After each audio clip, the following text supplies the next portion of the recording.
Hey guys, it's Christian from pt.2. I got the wonderful opportunity to interview a awesome acupuncturist, Dr. Jeff DePaula. Why don't you listen in?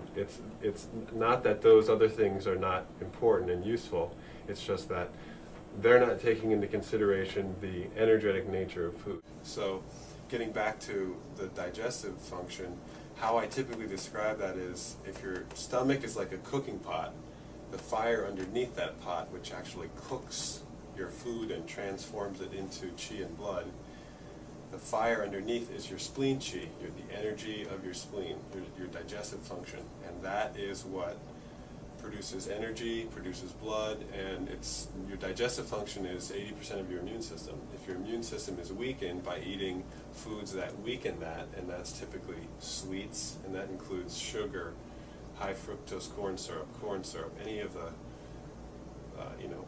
barley syrup, malt syrup, rice syrups, even maple syrup and honey. Those are to a lesser degree, but they also include in that. Those things will actually weaken your digestive energy. So instead of your pot being cooked with a big fire, it's cooked with a little pilot light. Yeah. And what happens is your food doesn't get processed and digested efficiently, and then you produce these impurities, and that's what we call dampness in Chinese medicine. It shows up as a thick white tongue coating or yellow tongue coating. So if you look at your tongue and you have a big thick coating on it, you know you're not eating as clean as you could be. So the top three things, foods that typically cause dampness and weaken your digestive system in Chinese medicine are sweets, dairy, and flour or refined grains. So, especially like white bread. Yeah. Don't eat Wonder Bread. It's completely devoid of all minerals and fiber. So acupuncture and other types of holistic practices have been around for thousands of years. But only recently has acne really come and affected the millions of people that it has, and especially in our generation, they have numbers like 95% of kids between 13 to 25 are getting acne. I mean, it goes back to what you were saying about the foods, but is there any other reason that you think? I think overuse of antibiotics, and I think weakening of the digestive system through food, through eating junk, through eating processed, refined foods. Right. So you brought up antibiotics, and not eating foods that help support that, like foods that are rich in probiotics, naturally fermented foods, and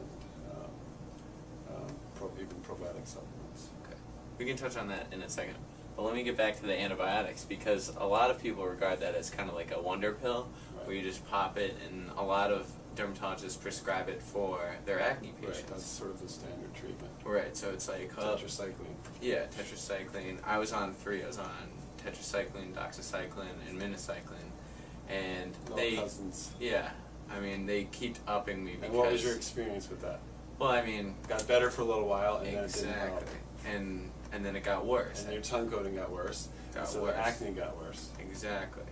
And so it helps in the short term, but it actually makes you worse in the long term because it depletes your digestive fire, absolutely, which then produces more impurities, which then makes your acne worse.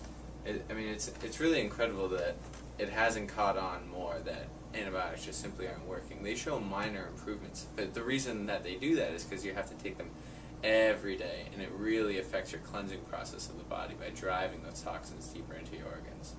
A lot of people say that they had acne as a teenager, and then it shows up, and then they treated it with courses of antibiotics over a year, and then like they were 25, 28, and it came back.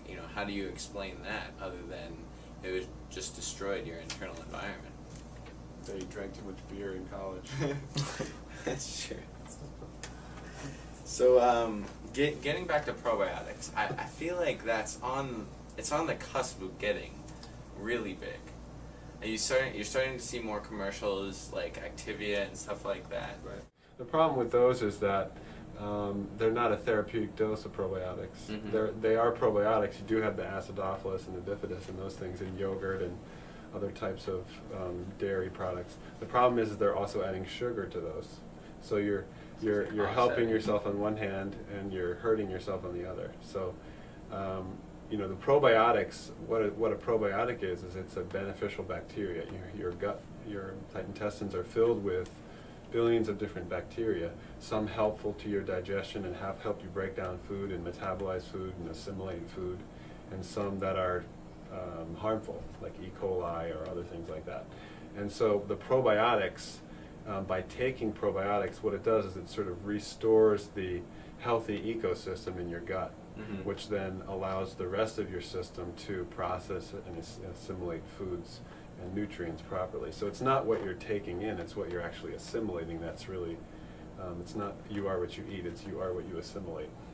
I like that. So I like that. So, I mean, you said that they don't have medicinal doses of probiotics. yeah, it's not a therapeutic dose. I mean, if you're taking, you know, for example, a little thing of yogurt, that might have a few million organisms of probiotics. A therapeutic dose of probiotics is in the realm of 60 billion organisms per day. Per day.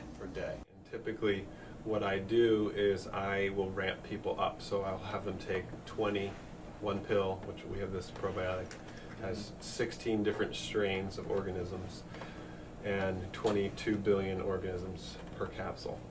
So typically I'll have them take one capsule for like 5 to 7 days and then go to 2 capsules for 5 to 7 days and then 3 capsules. And the reason I ramp them up is because if they have an overgrowth of yeast or fungus or harmful bacteria, then when you have this influx of troops of good bacteria, it competes with the unhealthy bacteria, and you have what's called die-off or Herxheimer reaction. So you can have this detoxifying reaction where you almost feel like hungover because all your body is detoxing all the killing all the unhealthy bacteria, and it's your body's having to detox all the residual effects of that. And that can make the symptoms worse. No, it can not necessarily make your acne worse. Although, no, I don't think it would necessarily make your acne worse. I think that it would just make you feel, fatigued, sluggish, feel hungover, kind of like, and so drink lots of water. And but that's why I don't go from 0 to 60 billion overnight. I typically have people ramp up and then do the 60 billion for a therapeutic period of time, a few months usually, and then they can go back to a maintenance dose, which would be probably more like 1 or 2 per day.